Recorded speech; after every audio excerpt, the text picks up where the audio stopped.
And hopefully I'll give you some tools that you can use in your jobs at the museum. That's the whole goal. We'll kind of talk a little bit about accessibility. All right. Yeah, bear with us. We're having a little bit of tech issues getting the HDMI cords to work, so hopefully that doesn't go out in the middle of the presentation. All right. If I give you a little bit more background, my background, and I want to know a little bit about you. Again, my name is Andrew Langford. I'm retired, which is always great. I've had actually kind of two careers.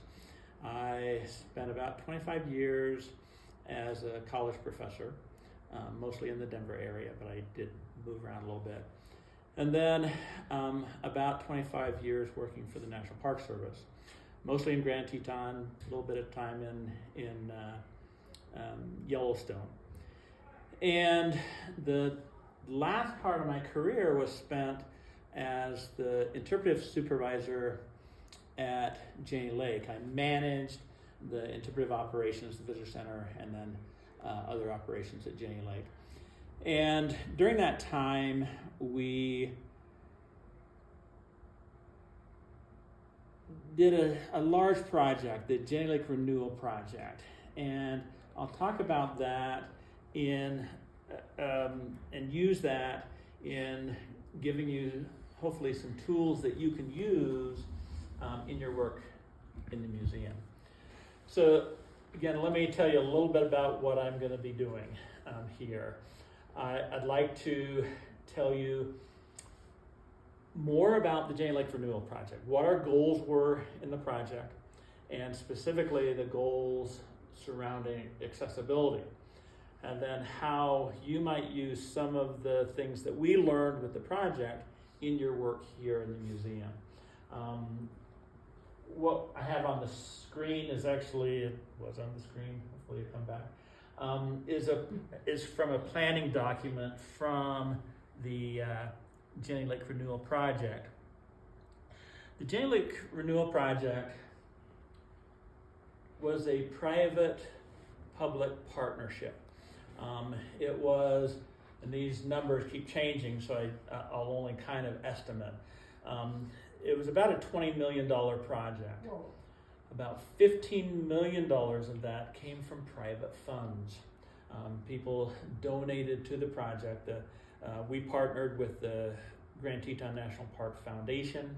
They're a nonprofit organization that supports the park. So they raised about $15 million going towards the project. And then the park contributed about $5 million.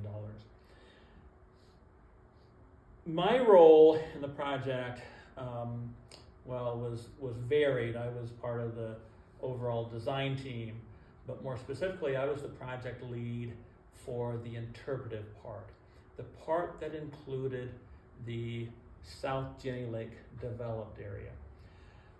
Most of the project was actually a trails project. It was to improve the trails in the area, mostly in the South Jenny Lake developed area, up to Hidden Falls and Inspiration Point. 3/4 of the money was spent on trail work. And the goal there, and I'll show you some of the work, but the goal there was to produce trails that would need very little maintenance. The park really has a difficult task trying to maintain their facilities, including trails. So we wanted to build trails that didn't need maintenance or needed very little maintenance. The trail work was expensive, but the goal was to produce trails that would last 50 to 100 years or more without much in the way of maintenance. And you'll see there's lots of stone used throughout this project. This project has now become the template for other projects in the park. Right now the park is doing projects that at the river boat launches. Well, you'll see the look and feel is the same as at Jenny Lake. There's a lot of stone, and the stone is stacked without mortar. And the example that was used often in this project is, look at the pyramids. Look how long the pyramids have lasted. And in order to make something last out of stone for that long, you use big rocks, because big rocks don't move around much. And you don't use mortar, because mortar cracks and it pops out. And so you want to use big rocks that are laid in a particular way. And the trail crew in the park had to bring in a consultant at Dry Stone Conservancy to work with them to develop the techniques to do this.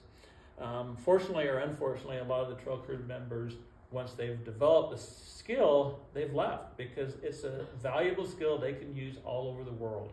And so they've used the skill and left, but we continue to train new trail members. So again, my role was in interpretation, and I want to give you a few of the goals of the project. If we can keep that off the screen. This is a view of Jenny Lake and Cascade Canyon. There in the background. Yeah, it's coming and going the whole time. Okay, we'll just try to power through. I want to give you some of the goals. Not all the goals, but with the Jenny Lake Renewal Project, we wanted to create an exceptional visitor experience. Sometimes I talk about the Jenny Lake Renewal Project as being the second renewal project, because Jenny Lake was the Jenny Lake developed area, South Jenny Lake developed area. It's changed a lot, and one of the changes that took place occurred in the mid-1980s to mid-1990s. I call that the first Jenny Lake Renewal Project. The historic buildings at Jenny Lake, the current visitor center, which is the Crandall Studio. We'll talk about Harrison Crandall and that building some more later, but also the Ranger Station. Those were along the lake, and the road coming into Jenny Lake, coming from the north or coming from the south, depending on the time period, it was gravel. Gravel parking lot, people would park in the parking lot, and any erosion coming off of the parking lot or the road would just go right into the lake. So the decision was made to move these things back away from the lake, created new parking lots, but when that was done, there was no interpretation. There was very little signage, there was very little there. The only way you could find out information about Jenny Lake is go into the visitor center. So we wanted to create an exceptional visitor experience with exhibits and other features for the visitor. We wanted to focus on the place, the people, and the preservation stories of the area. We wanted to make the experience available to people with varied abilities and learning styles. And so we really focused on accessibility. That was a major focus throughout, and I'll talk about some of the things we did, some of the techniques we used there.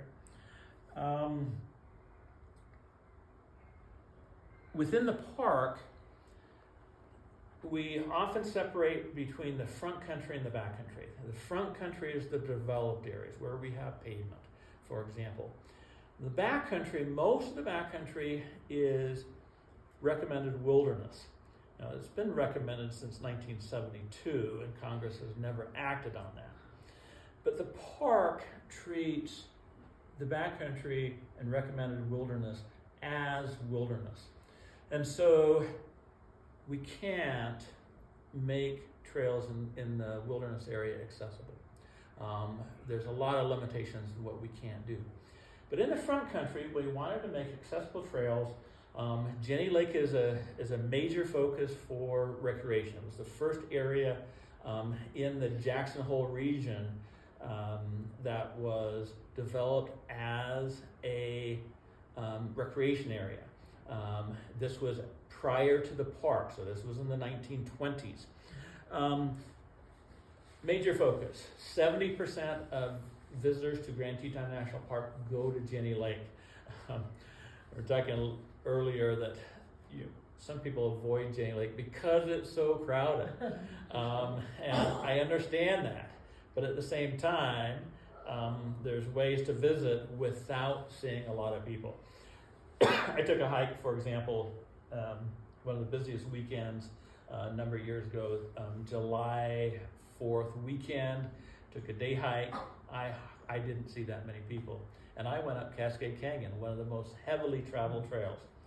Well, the way I did this is I left and got ahead of most people. I left very, very early in the morning, certainly before the shuttle boat started running. So I was ahead of people coming up. I did see people that were coming off of backpacking trails.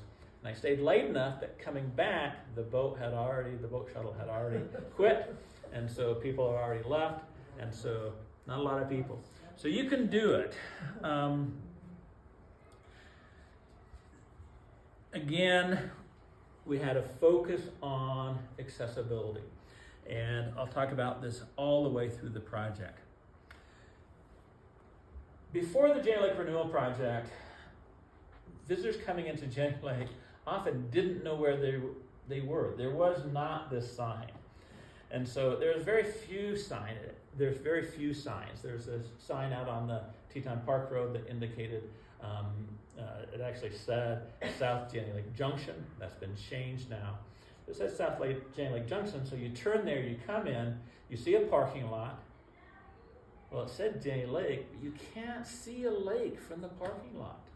And so people get confused. Where am I? Do I need to continue? Does this road continue someplace else? What do I need to do? If I park, where do I need to go?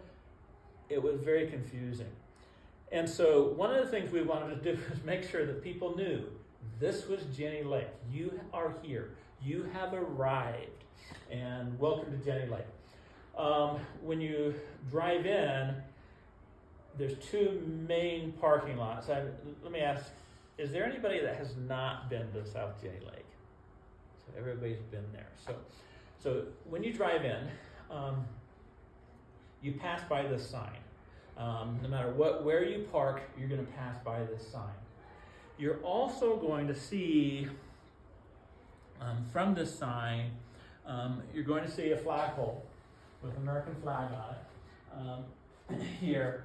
And for people visiting national parks or museums or other facilities, when they see a flagpole with the American flag on it, that means this is the entrance, right? That's an indication that the entrance is nearby there.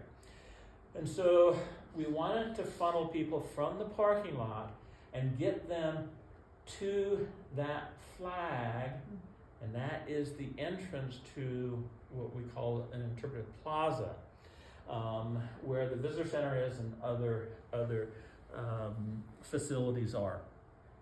So I'm going to take you on a little tour through the Jenny Lake area, and this will come up again. Two main parking lots here, there. When you come in, you do see the Jenny Lake welcome sign. You can see the flag pole. And so the idea was we wanted people to park, make their way toward the flagpole, and the historic entrance that sits there. This building was used in the 1930s. The park was created in 1929. So in the early 1930s, this was the entrance station. But this building's been moved around a bunch. In the early days, it was on the road leading into Spring Lake. This is 1920s gravel road. The early park did not include the valley. It only included the mountains, and the only developed area was around Jenny Lake, Spring Lake area. The road, which is now the Jenny Lake Scenic Drive, it has changed from being a two-way road, if you can believe that, with how narrow it is, to a one-way road going south. This is the north entrance, going south through that area, to a one-way road going north. So that's changed over the years. And this building has been located in the north. Let's see if this comes up. Anyway, from the north. This is this same building. This is later. This is in the 1940s. Sometime in the 1940s. And again, this building's been moved around a bunch. It was moved down to Moose when the park was expanded and used as the entrance station there. And it sat in Moose for 30 or more years, being used for storage because there's new entrance kiosks built. Well, we wanted to move that back to Jenny Lake and restore that building. So that is this entrance to the park, if you will. And actually, let me go back for a minute to here. So just to give you a little bit of orientation, the flagpole is just in front of this. You can see the shadow of the flagpole right here. So if you make your way to the flagpole, you're going to see this. The yellow stop sign, by the way, usually when we have things fabricated, they make replicas. That's not a replica. That's an original stop sign. The fabricators actually found that out on eBay and bought it for us to use. Stop signs used to be yellow up until about 1950. Divert a little bit and tell you that story. The symbolism or the colors that we use, green go, red stop, amber being caution, that came from the railroad.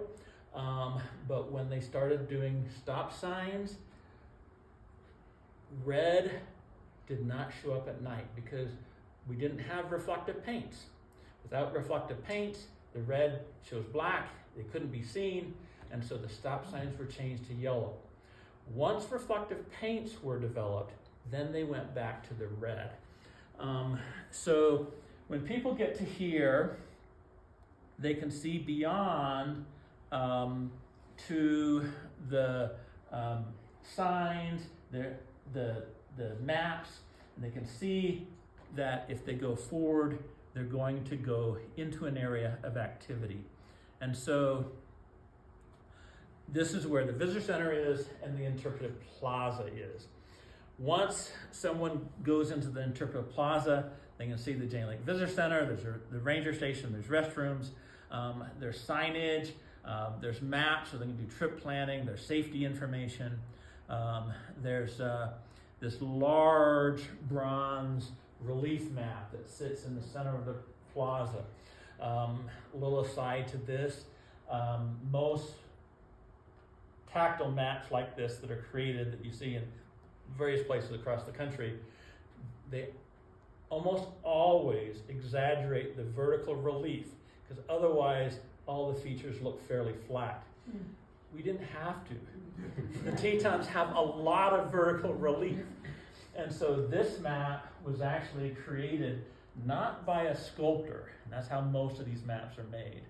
This was done with a lot of sophisticated geologic information and computers that carved this map in foam, and then that was used as the mold to make the map. So it's extremely accurate.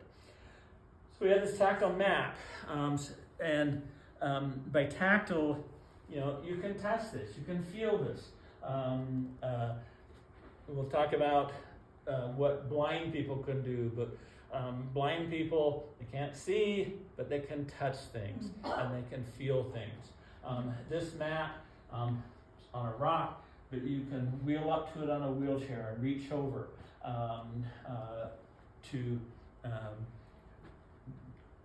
there's a arm length. You can wheel all the way around that and within arm reach touch the entire map. So that was really important to us.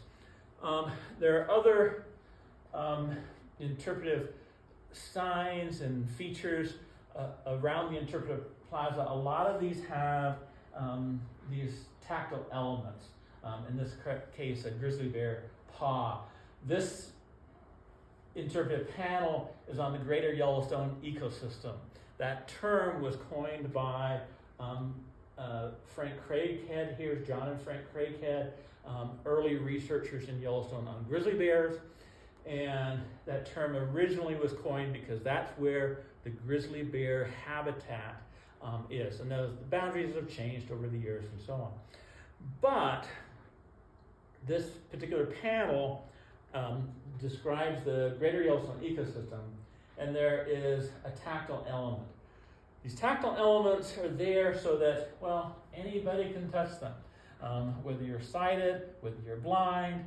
But for a blind person, it adds to the experience.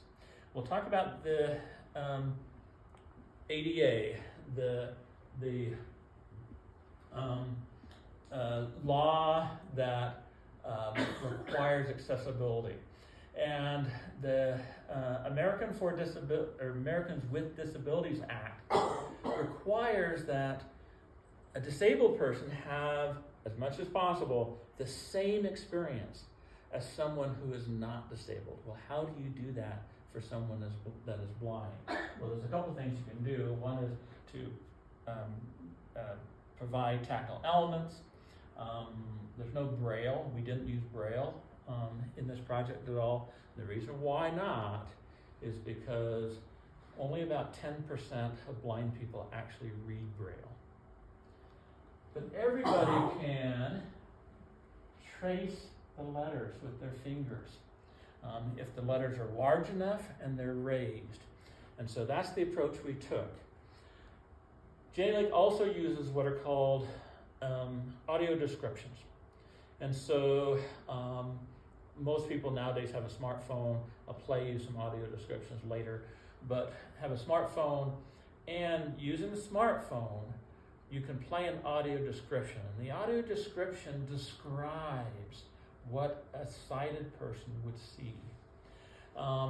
It describes, in this case, there's a blue panel with a map, with a bear, so on.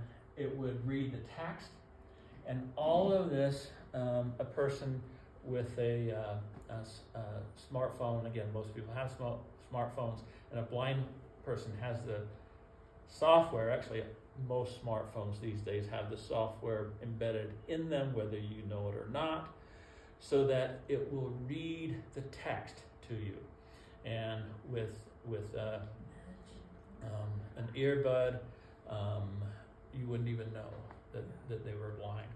So that's one of the things that we try to do, is provide these audio descriptions throughout the South Jenny Lake area.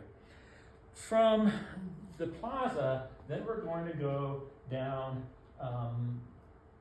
what we call the Discovery Trail. The Discovery Trail is this loop right here.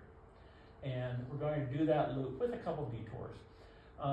But this is the Discovery Trail. And along the Discovery Trail, there are these things called discovery spots. And each discovery spot has a number of the same elements in these. There are several tactile elements. In this case, there is a black bear skull that is in bronze. There's some black bear scat right here in bronze. And a little aside to this, we worked with a sculptor, and the sculptor just had so much difficulty sculpting black bear scat, even though we sent lots of photographs, lots of things to go by, couldn't do it. So we shipped him the scat. He used that to make a mold, and so this is a mold of actual black bear scat.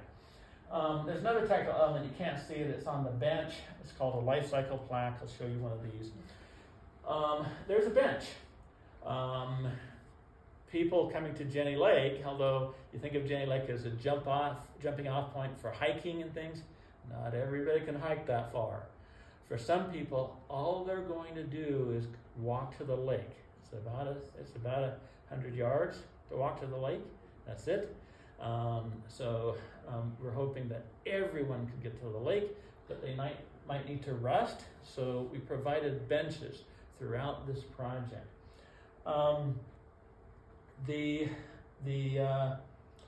So there's benches, and someone sitting on a bench can sit next to someone on a wheelchair, because they can wheel their chair right either on this end or the other end up to the bench. This is an art element, but it acts as a backrest, and so people can sit on the bench and rest their backs there. Can't see it, but in this concrete there are bear tracks in the concrete. And so at each of the discovery spots, and there are 4 of them along the Discovery Trail, they're very similar, and they have these particular elements in all of them. I don't have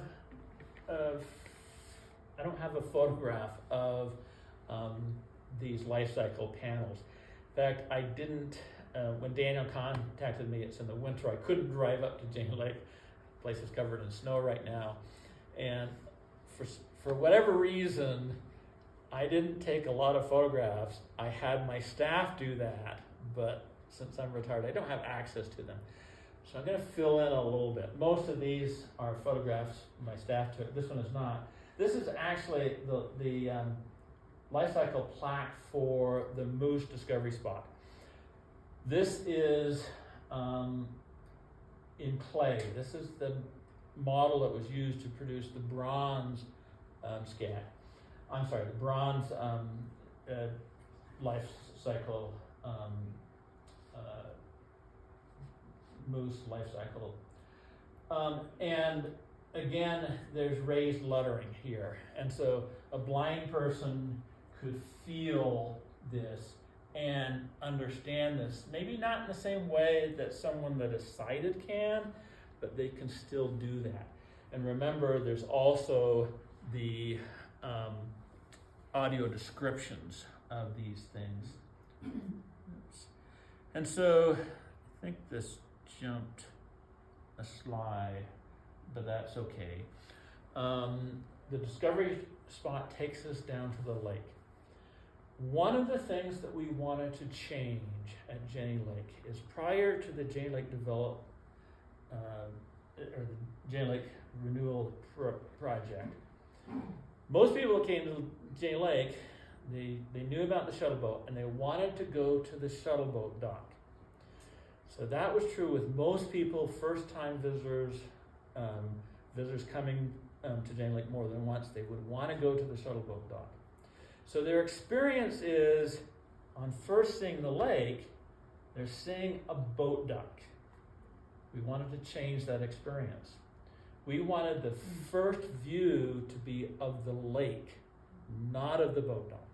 So all the signage leads people down to an overlook. Now, I want to do a little exercise here. Everyone's been to South Jenny Lake, right? Everyone has seen the lake, okay? I want you to close your eyes. And I want you to imagine, that's great because we're not seeing it. I want you to imagine what the lake and the mountains look like. I want you to have this image in your mind. Now, could you describe that to someone who is blind? Or could you describe that? Could you pick up the phone and call someone who's never been to Jenny Lake? And could you describe the lake and the mountains? Anybody think they cannot do that? Okay, you can open your eyes now. So you can have an image. This can be done for a blind person with audio description, but it can also be done in another way. At each of these overlooks, there's 2 of them, there is a bronze tactile map right there. This bronze tactile map was produced for a blind person. Okay. Now, does it work for somebody that has sight? Yeah. A blind person can feel that topography. They can get a sense of what the mountains are like. This view, by the way, these mountains are what you see here. These are over here, off the image. The idea was for them to be able to feel the topography and get an image in their mind of what that was like. Again, there's no braille, but there's labels. And so there's a label that reads Jenny Lake. There's a label that reads Lee Lake. You are here. There's also labels for the mountains. And these little tabs here, if you lower down so your eye is at the level of the bronze, you can follow that right to the peak. So this is a peak identifier. Well, it works for someone that is sighted, that can see, but it also works for someone that is blind. Somebody in a wheelchair can wheel underneath this and feel this also. This kind of design is something called universal design. Universal design works for everyone. No matter what your abilities are, it works for everyone. And this is a major principle that we used in developing the Jenny Lake Renewal Project. From the overlook, the trail, again, we've gone down this discovery trail. This is the loop, but we want to take a little detour, and that is over to what is known as Rock Beach. When people get to these overlooks, what they want to do is they want to take photographs. The bronze, bronze tactile elements on the front reads Jenny Lake here. This is also a photo op. You can stand in front of this, take your photo, then when you're home, you know where you were, you know where that was taken from. So it's a photo op. It works in many different ways and was designed in many different ways. Well, once people do that, what's the next thing they want to do? Get in line for the boat. Even before that, what they want to do is they want to go down to the water. Okay, they want to go to the water, they want to touch the water, put their feet in, and so on.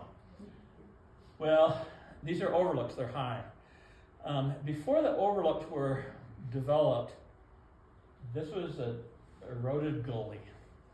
Because what did people want to do when they first got to the lake? Go to the lake. And so they would scramble their way down. Big gully would develop, erosional gully there. And so we filled that in. And there are ways to get to the lake easily, by the way. But we knew people would not be looking for those, or at least some people. They would scramble. So they go around this, and then they go down. And that would create erosion, right? So what we did is we used big rocks. Big rocks is the theme here. We used big rock, we used big boulders there to kind of discourage people, but doesn't discourage everyone. Big rocks don't move. And so even though people can scramble down over the big rocks, they can get to the lake. How about somebody in a wheelchair? What do? Well, they go to Rock Beach. Between the Tiwanaut overlook, can't see now, anyway, between this overlook and Rock Beach, there are a number of places you can get down to the lake on a series of steps. So you can take the steps down. But if you go to Rock Beach, in a wheelchair, you can go right down to the water. So in this project, we had to, first off, most of the trails in the South Jenny Lake developed area, they're in the same place as the trails were in the that were established in the 1980s and early 90s. So we didn't change the system much. We did some. There's some we definitely changed because that view that you come down and you first get to the overlook, we wanted that view. The trails, though, did not meet ADA standards. The grades were too steep in places. They would go up and then they would go down. And how do you fix that? You cut the trail into the landscape. That's what we did here. You can see this is early and this hasn't revegetated quite yet. But this slope came across to over here. And so to make this accessible, we had to cut it down there. Now, you also see rock steps right here. This is the trail that leads around Jenny Lake. If you're going to hike all the way around Jenny Lake in a counterclockwise direction, this is the way that you go. There's some alternatives. There's the old road. You can also take that. But this obviously is not accessible. This is where the renewal project ends, right there. So this now becomes backcountry. The front country is accessible. The backcountry is not. Okay, Rock Beach. Well, we wanted people in a wheelchair to be able to go into the water. How many of you have not been to the Lawrence S. Rockefeller Preserve? Okay, you know about the waterfall that you can wheel a wheelchair up and touch? That was done on purpose. That waterfall's fake, by the way. That was created. But we wanted people in a wheelchair to be able to touch that. Same here. We wanted people in a wheelchair to be able to wheel into the water.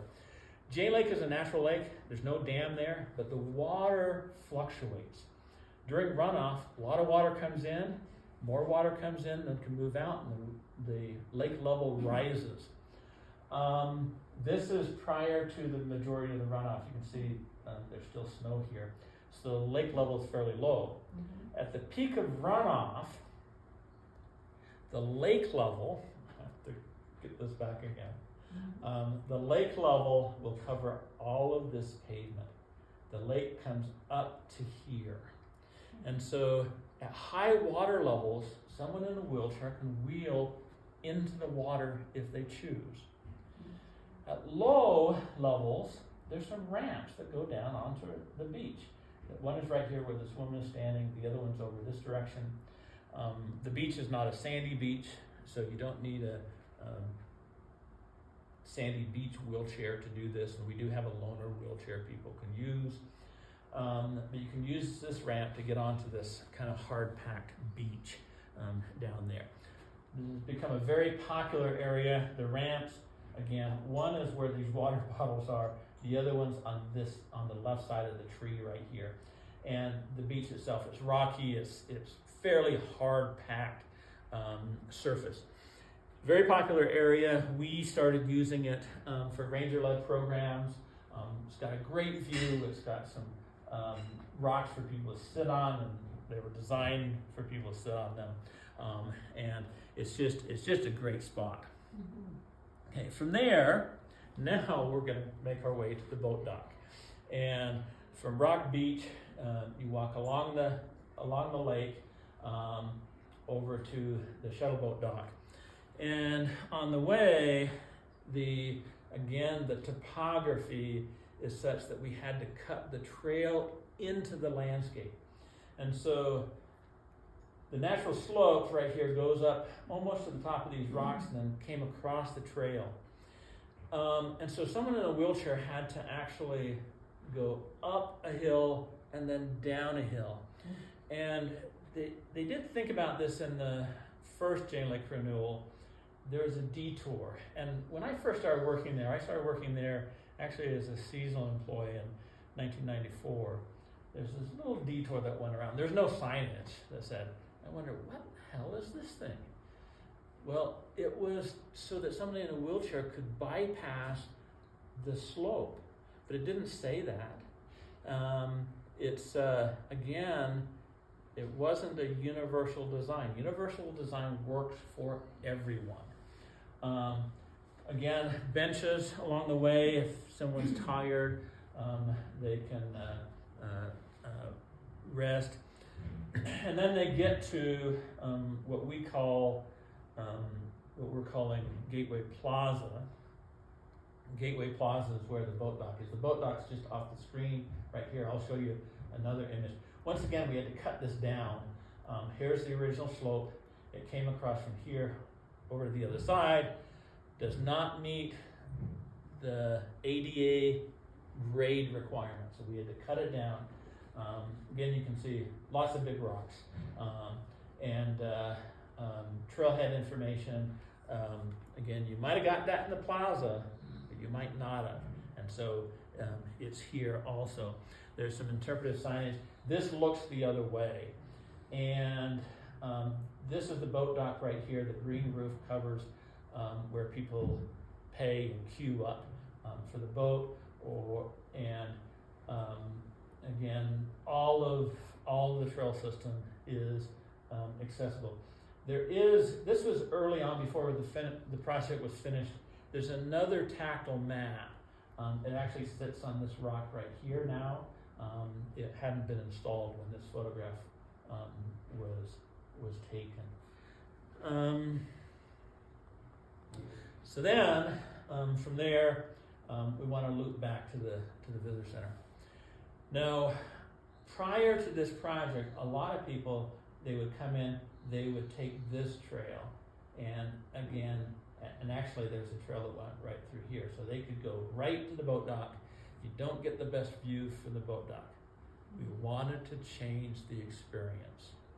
We wanted people to see the lake first, and then if they want to see the boat dock, that's fine. It is not actually that much further to go this way as it was to go this way. The other thing we did with the signs, all the signs direct people this way. Now, does that mean you can't go this way? No, you can go wherever you want. But if you're reading the signs, I don't know if you can see that. If you're reading the signs, you go this way to the lake, you take the boat, you go over to take the boat, coming back, the signs direct you this way. Why? Probably better to have some sort of flow. It is. Jenny Lake is a very crowded place. And if you have a one-way trail system, if you're walking along the trail and everybody's going the same way, who do you see? You see the people in front of you, turn around and see the people behind you. But that's all you see. If there's two-way traffic, you see everybody coming the other way. And so by having this one-way trail system, it makes it appear as though there's fewer people there than there are. And so we did that here. We did that. If you get across the lake and you go up to Hidden Falls, there's again, if you're reading the signs, and not everybody does, if you're reading the signs, there's a one-way flow system. Again, it's to make it appear as though there's fewer people on the trail than there actually is. This is the Jenny Lake Visitor Center, or the Crandall Studio, prior to the Jenny Lake Renewal Project. This building was built by Harrison Crandall. Do you have any Harrison Crandall artwork in this museum? Nothing I can think of. Anyone? Yeah, he didn't, as far as I know, he didn't focus on wildlife. Why, I don't know. But he was an artist. He originally built this building 1926, 1927. And he homesteaded in the area, sort of where the Cathedral Group turnout is, on the way to String Lake. He homesteaded there. His idea was he knew this area would become important for recreation, for visitors. And so he was an artist. He was also a musician. He wanted to make a living through his art. So he built this building as an art studio, a little store where he could sell his art, and originally a home, because he originally lived in it year-round, originally in a tent, but then built this building. This is the building before the Jenny Lake Renewal Project. It's a historic structure. We did not want to change this historic nature of the building. I'm going to show you the building after the Jenny Lake Renewal Project was completed. I want you to tell me what's different. Now, one thing you'll notice, you won't see the cupola. It's just because of the camera angle. The cupola is still there, but with the camera angle, you will not see it. So what is different? You see it.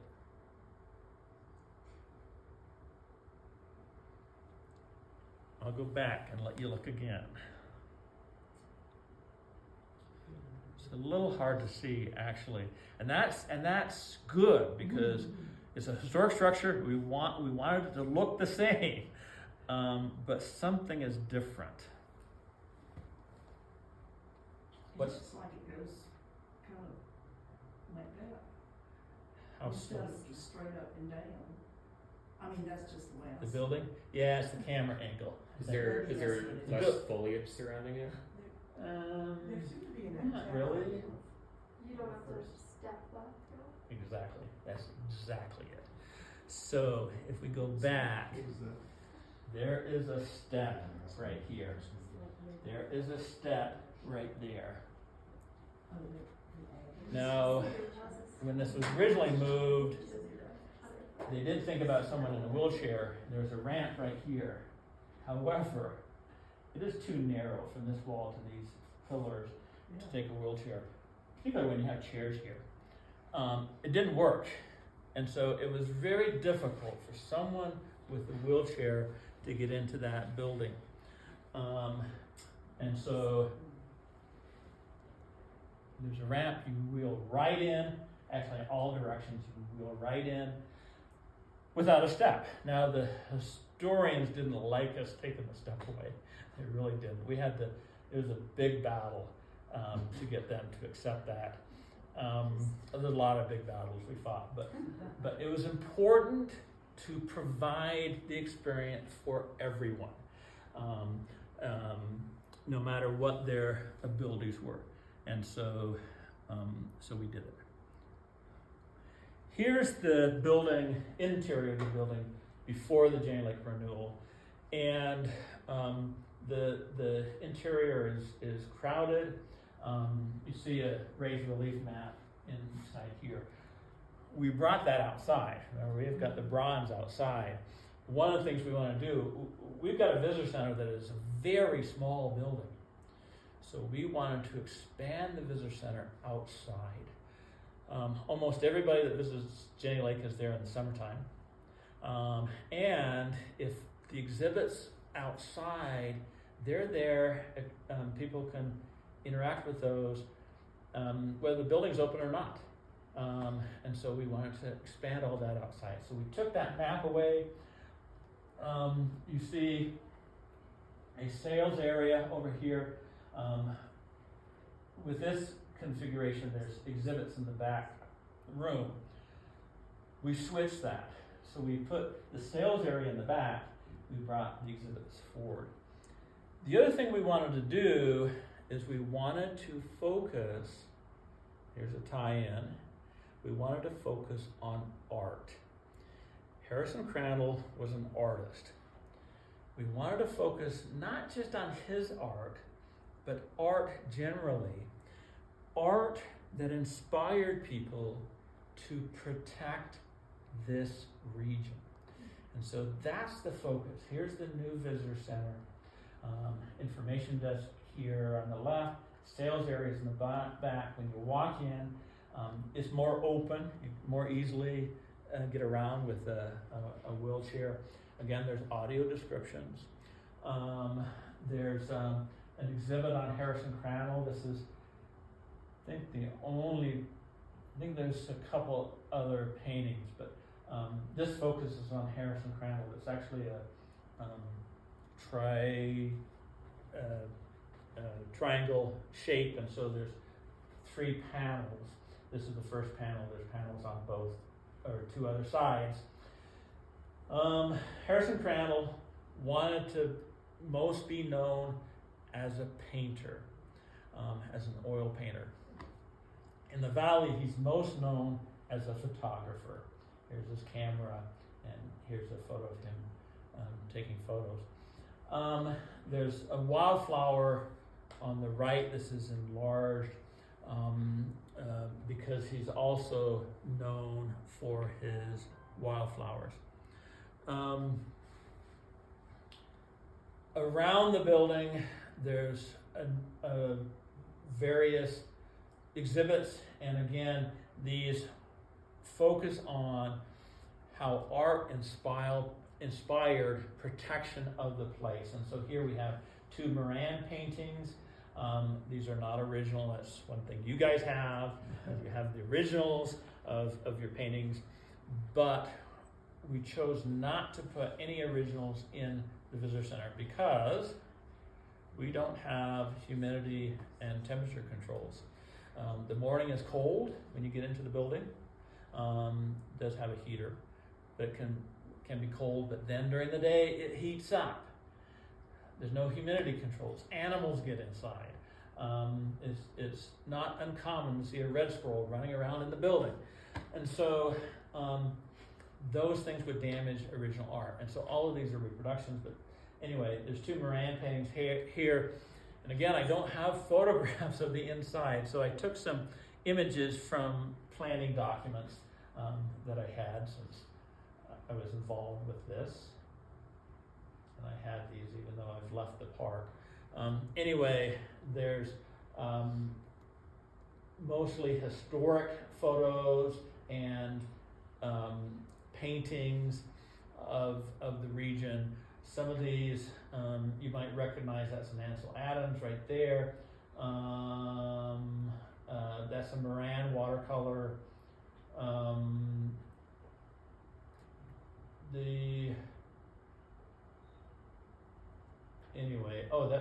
That's a Olaus Murie painting of the wildlife refuge. Anyway, those are older historic photos, and then we have more modern photos. The actual art used is not quite the same as what you see here, but then we have some flat screen TVs essentially that we can rotate art through. One of the things we wanted to do with the more modern art is to rotate things through the building as much as possible. This is an image when it comes up that I took off the web because it does show the interior of the building when it's completed. This is Mimi Matsuda. She is a Native American artist who actually worked as a ranger interpreter intern back in around 2000. She was up at Coulter Bay. I worked up at Coulter Bay at that time. This is her painting right here. These are her twins. So, what's that? We have her stuff in the gift shop. Okay, A all lot right. of her art. Yeah, she lives in Bozeman, I think, and her studio is up there. So we wanted to, for the most part, focus on local artists, but local meaning Greater Yellowstone ecosystem, not necessarily Jackson Hole. But a lot of the art that is in the building is Jackson Hole artists. So again, back to the interior, the front of the building. I want to talk a little bit about Harrison Crandall. Again, he's most known in the valley for his photographs. If you go to the Historic Center, you'll see lots of Harrison Crandall photographs because, again, he was here from the 1920s through, God, I don't know when he died. I think late 80s or early 90s. His daughter and son-in-law, there's actually a new building just north of Blacktail Butte, but it's newly constructed. What used to be there is they called it Paintbrush Point. You might have seen the sign if you've driven by there. That's where Harrison Crandall moved to rather than living in the Crandall studio. Because the Crandall studio, again, it's been moved twice. It was first built around the Cathedral Group turnout on the way to Spring Lake. It was there for only a few years, about 3 years. Then it was moved to Jenny Lake, and on the lake shore. Again, Harrison Crandall used that as a studio, a place to sell his art, but it's small, and so as a place to live, he built this place at Paintbrush Point. And again, most known as a photographer, but he did oil paintings. This is one of his paintings. Didn't do wildlife, and that's, I'm sure, why you don't have paintings of his in this museum, since you focus on wildlife. And, you know, critics, some people argue he was a better photographer than he was a painter. I don't know, I'm not a good art critic. But one of the things he did, and he was known for it in the valley, is he would take photographs. And again, this was in the days prior to color photography. And then he would use pigments and he would color these. So anybody seen this image? Okay. There were several copies of this around, and there are several copies of Crandall's work around in businesses. This used to hang in the lobby of the Bank of Jackson Hole, which isn't here now. It's now Wells Fargo. And I haven't been in the Wells Fargo, so I don't know if it's still in there. There's also a copy in Dornan's. You go into the Dornan's grocery store, on the south wall, it's not on the wall where all the groceries are, it's up above. It's the cathedral roof ceiling, and you can see it there. So he did a lot of these, and this is large. It's about 5 feet wide and 4 feet high. So it's this huge photograph that then was hand painted. Well, Crandall made his living selling his art, and you can sell this kind of thing, but you can't sell that many pieces. So he sold a lot of black and white photographs, but he also sold photographs that he colorized. And again, this was prior to color photography, so this was something new. And what he did a lot of is wildflowers that were then colored. And he sold these as postcards. And so, fairly inexpensive. And he sold lots of these postcards out of the Crandall studio. Initially, he would, again, what he's doing is he's taking a photograph, he's underexposing that in the print, and then he's using pigments to color over the top of that. He did those, but then he had his wife and then finally his daughters doing these. So they would produce lots of these photographs. You can still find them on the web, on eBay. The originals are expensive. You can find replicas that are not that expensive, but you can find a lot of those. So he did a lot of those. During the construction project, toward the end of the construction project, before my retirement, we were doing programs outside because the visitor center was being worked on. And I asked one of my interns to do an art program. She was an artist, which is really unusual for me as a supervisor working in a national park with wildlife. I usually try to pick people that have wildlife backgrounds in some way. Well, I picked an artist and hired her. And I asked her to do a program in which she had visitors do their own watercolors. So unfortunately, I don't have a photograph of her except from the back, but her name is Julia Bonney. She developed this program on Grand Teton Art. Come up again on Grand Teton Art. This is not Rock Beach, but she did it at Rock Beach. Various places, easy to move around. Instead of doing photographs, she actually did some drawings, and she did postcards. So these were things that we just ran through the photocopier on cardstock. And I purchased a bunch of watercolor sets from the dollar store. So those were dollar store watercolors. doesn't matter. You know, we're getting people into art, so this is what we were doing. And had people create their own postcards that they could then send home. And so got people involved with some art. So change a little bit of a focus here. And I haven't been looking at the time. Are we good? I can probably look. Oh yeah, we're pretty good. Who's responsible for accessibility in a museum? Who's the responsible person? It's everybody's responsibility. Okay. As docents, there's only certain things you can do. I mean, you cannot change the way you get into the building. I mean, you're limited, right? But there's certain things you can do in how you interact with visitors. This is a quote. It comes from the American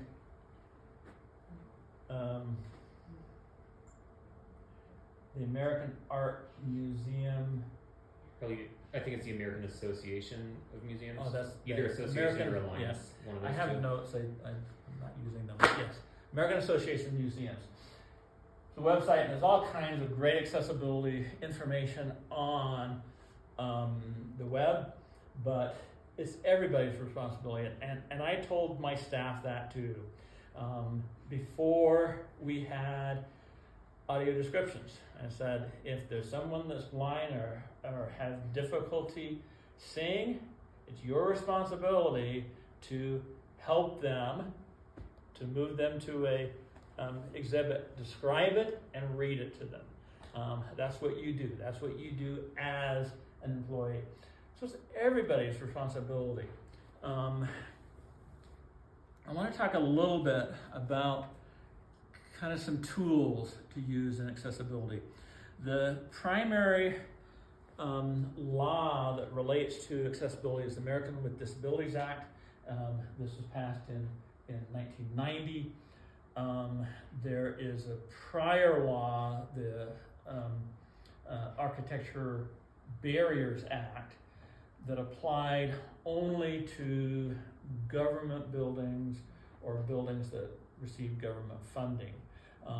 So that law kind of gave rise in some ways to the Americans with Disabilities Act.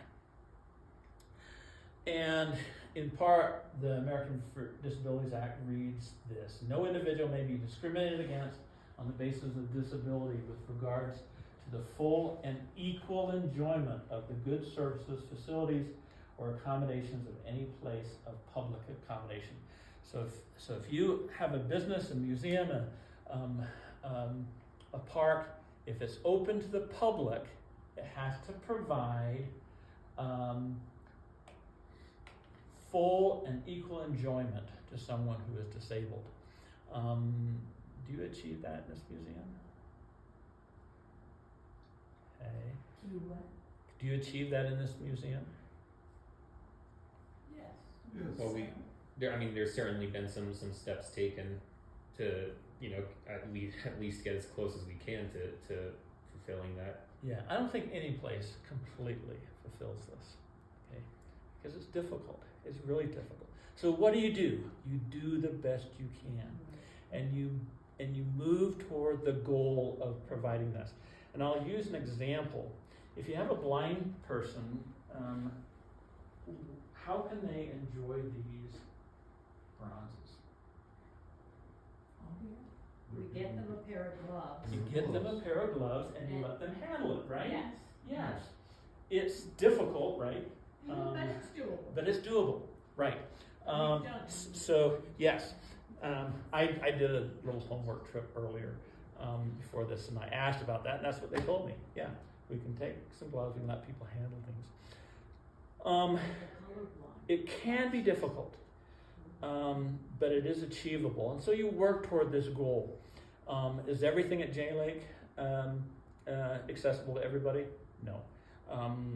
That's the goal. We try to do that. I know for a fact that all of the audio descriptions are not in place yet. And I left Jenny Lake 4 years ago. Okay? I left at the end. Not everything was finished. It was COVID, lots of things going on, and not everything's in place. But you work toward that goal. And that's what's important, is work toward the goal and do the best you can. There are several things here that I know that you've done. I walked around and so talked about architectural barriers and the Architectural Barrier Act. These are physical features that limit or prevent people with disabilities from obtaining goods and services that are offered. And so having a threshold at the door that has someone has to go over. The Crown Studio does have a threshold. It's low enough that it meets standards, but there is a threshold there. It would be better to not have that. Can someone in a wheelchair reach all parts of the museum? Not on the sculpture trail, but inside the museum. Inside the museum, yes. Yeah. Okay. So yeah, even though you come up, there's lots of steps going down. There's an elevator, right? You have wheelchairs there. In your elevator, you have raised letters, but you also have Braille. I checked that out. So, but yeah, the sculpture trail outside. They can't get everywhere. On a day like today, it's hard for anybody to get anywhere. So, snow and ice makes it difficult. That's the way it goes, So you do the best you can with things. Ways to get around some of these barriers are, parking spaces. Nowadays, almost everybody has these. I mean, before the ADA, this was not the case. Parking spaces that were too narrow, that someone in a wheelchair couldn't get out of their vehicle. There wasn't enough space to do that. There used to not be accessible parking spaces, and so it just wasn't available to people. Steps that prevent access to spaces. There are exceptions, by the way, for a lot of this, particularly when we're talking about buildings that were built prior to the ADA, because it's expensive and difficult to retrofit things. And you do the best you can. Used to be round doorknobs. Well, we've changed those now because someone that has difficulty grabbing a doorknob has a hard time. But with a lever, they can push that. But they can push that fairly easily. But a person that has no difficulty can also do that. So again, we're working toward universal design in these things. So it works for everybody. Aisles that are too narrow for a person using a wheelchair, electric scooter, or walker, try to, eliminate those. A high counter, narrow checkout aisles that are either too low or too high, wheelchair can't get underneath. So architectural barriers are something that can be looked at and changed. There are sensory support materials that can be used. And I want to just go through very quickly some examples. Someone in that has difficulty with mobility, you provide wheelchairs that will help them. And I know you have two, because I saw them when I walked in today. You might have more, I don't know, but I know you at least have two. At least two. Yeah. So someone who is blind or of low vision, you use audio descriptions. And audio descriptions are more than just additional information. I know you have an app, right, that provides information on some of the art. So real quick, and Sure. as we start to go through this, I feel like I'm going to have the need to interrupt, or else I'm going to forget. Yep, absolutely. So yeah, as most of you all probably know, we do have the colorblind glasses at the front desk. So those are awesome to have. There's a gazillion different types of color blindness. So some people it works really well, and then for other people it doesn't work at all. So those have been interesting to see results on. We just put in the 3D PhotoWorks piece of Chief on Monday. I kind of wanted to hold back on that because I want to have a training on that at QVM next week. So If you must go play with it, but if you can be patient for one more week, that would be the preference. But that's really awesome. We're gonna the only kind of thing that's missing from that right now is we need to put a sign up that is just assuring people, yes, you can touch this. You know, this is what the piece. It's intended for people with low vision blindness to to be able to enjoy the artwork more, but everyone's allowed to touch it. Just as you've mentioned with the Jenny Lake bronze mountains and landscapes, it's fun for everybody. Yeah, and that's the goal. It's this universal design. It's fun for everybody. It works on different levels. It works for everybody, and that's the goal. Sorry, can I say one more thing? No, go ahead. There was an instance a few months ago. The computer in front of the classroom door. A gentleman in the wheelchair tried to use that to listen to the sounds, and he pushed down on it too hard, and the counter collapsed off the wall. We had it on video and everything, but what we realized afterwards was that it was not up to ADA standards. It was too high. So then we had to go back and lower the thing. And one thing I'll say about these standards, they change over time. And so it's hard to keep up with things sometimes. I know about your app, and it's not every artwork, but there's a number of artworks that you can go to the app and you can play. Thomas Hill, well known for painting mountain landscapes, particularly Yosemite National Park. A narrative on the particular painting. What might make this better is to add an audio description. It can be separate than this.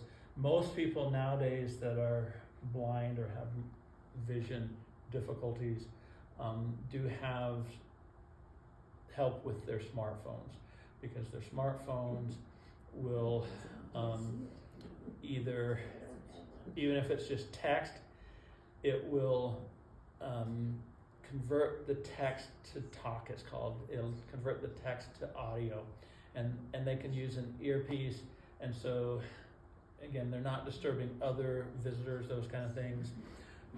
A lot of that they already have, so you don't have to supply it, but you have to have the narrative for that. And I should say, I didn't say this in the beginning, I should say, I am not an expert on disability and accessibility. All I can do is share with you what I've learned from the Jenny Lake Renewal Project, because we talked to lots of people, and we had consultants come in, we had contractors that wrote the audio descriptions for Jenny Lake, because it's a special talent to do that. So the talk-to-text software can be used. Tactile models.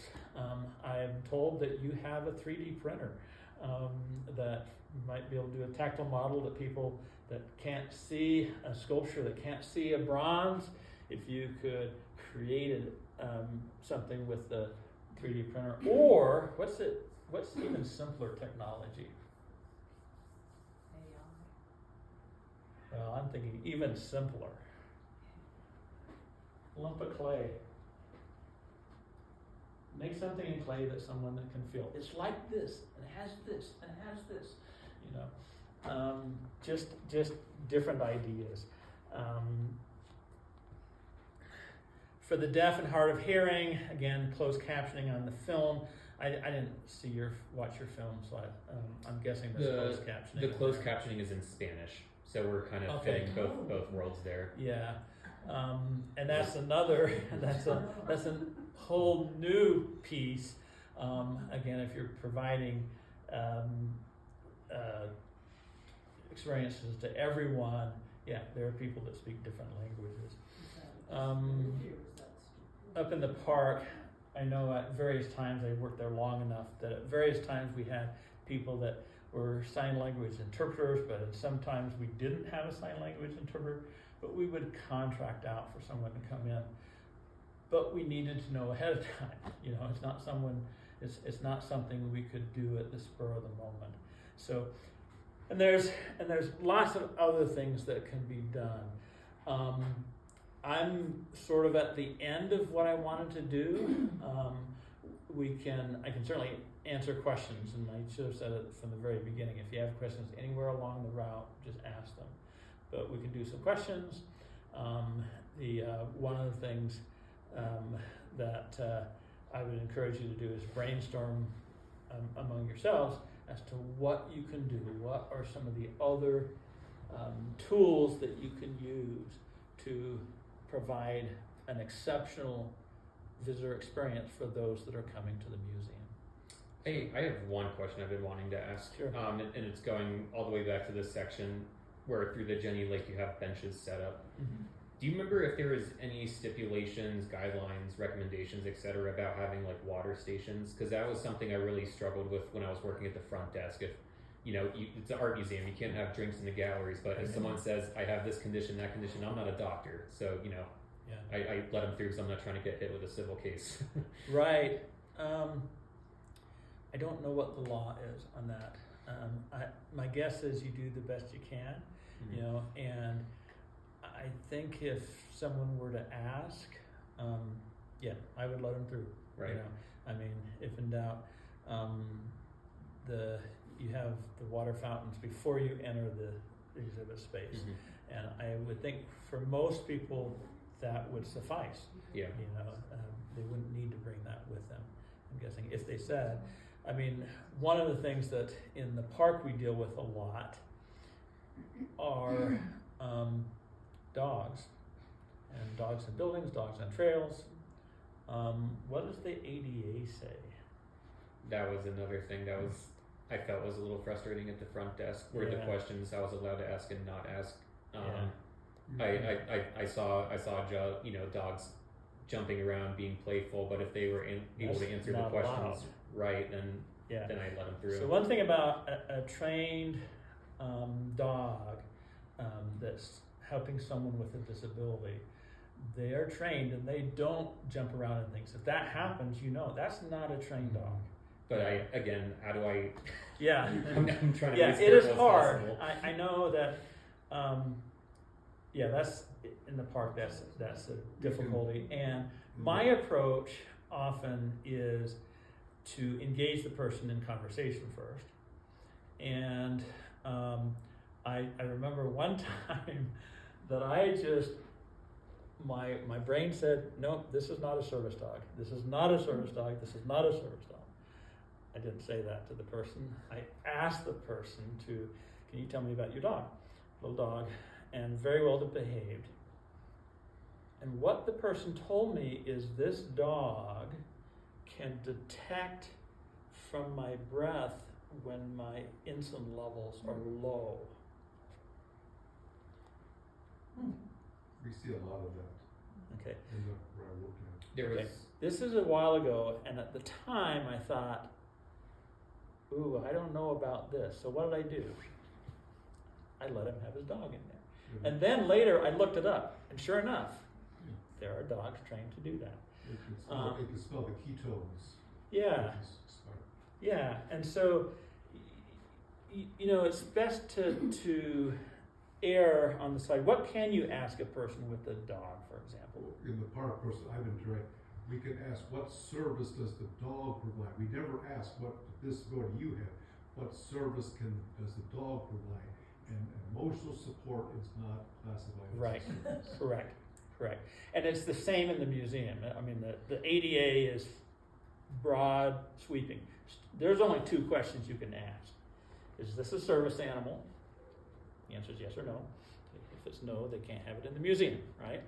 If it's yes, you can ask them what service does it provide. You cannot ask them what their disability is. That's where you get in trouble. You cannot ask them that. You can ask them what service it provides.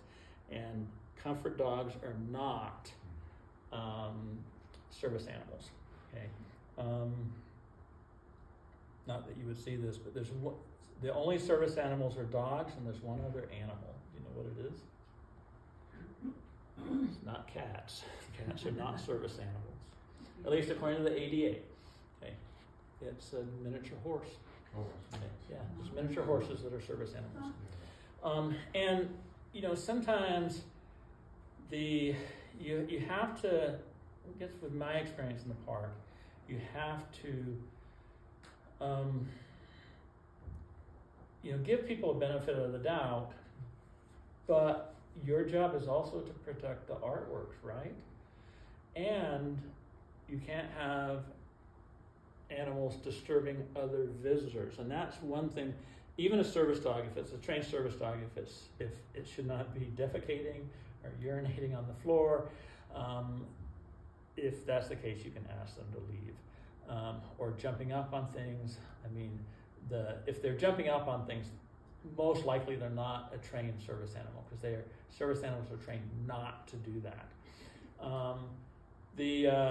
It's always difficult. One of the difficulties in the park that we have, and I could see kind of this sort of in the museum.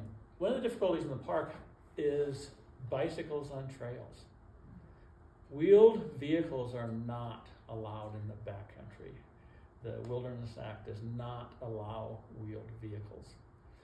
Can someone in a wheelchair go into the backcountry? I mean, if someone wants to carry them, technically they can. Or wheel? I mean, But the I trails are saw- not smooth.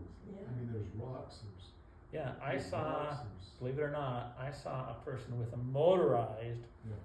one of these things you sit on that is motorized, battery operated, between String Lake and Lee Lake, and they were quite a ways out there, going around the rocks in the trail, and it's just, I thought, in my mind, I was not on duty, and I'm thinking, this person's gonna get stuck out here.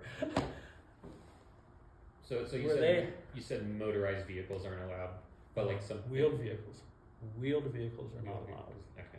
So, and now you have a motorized wheeled vehicle. Was that allowed? The answer is yes, it is.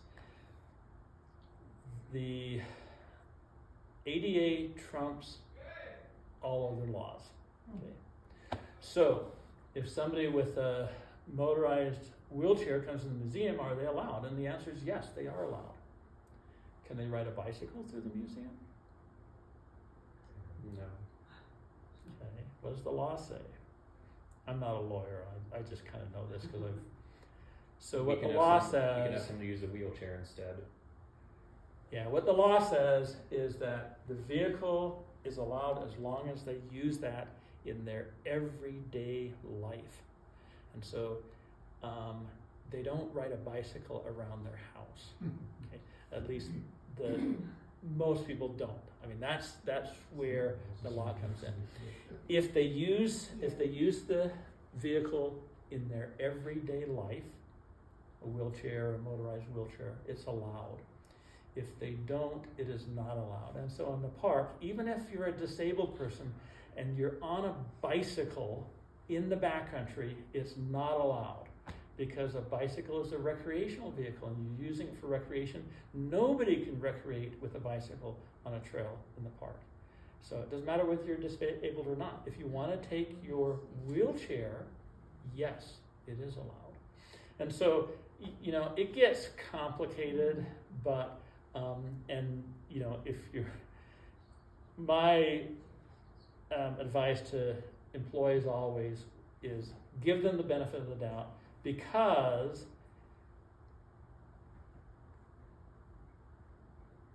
how much damage can they do? And in the park, riding bicycles, how much damage can they do? That was always my thinking. Now, you have to be really careful in the museum, because riding a bicycle around, unicycle around, whatever, there's a high probability of some damage. But yeah, you have to be careful. So, any other questions? Okay, I want to thank you very much for being my audience. Thanks, Ranger.